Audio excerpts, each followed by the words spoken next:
Hey, Saul Carter here again with Greg. What we're going to do today is we're going to talk about a couple of basic movements on the TRX.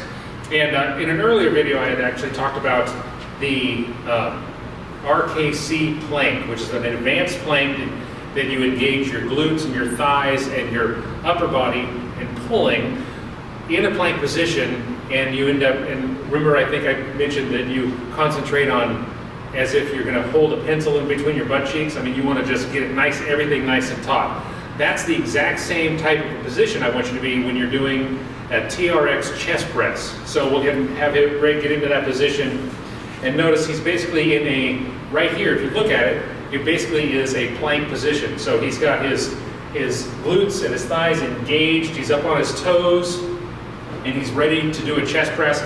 He's not going to, he's actually going to be in, as he begins, all we're going to do is go from beginning to end and get right back into that same position.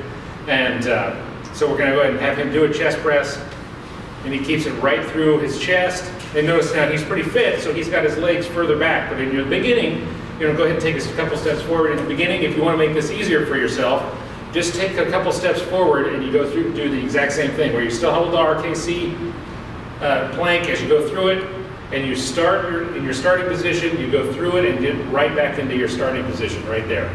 And you're pushing through the chest, okay?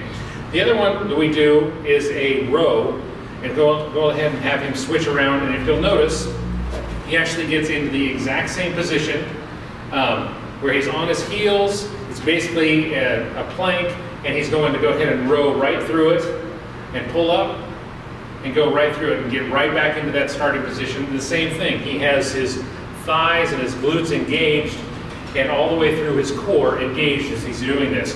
One of the things we see a lot of people do in the beginning is they'll go ahead and pull up, they'll do their row, and then they go back and they break their hips, okay? And that's not what we're looking for. If you have your core engaged, you're not gonna break your hips.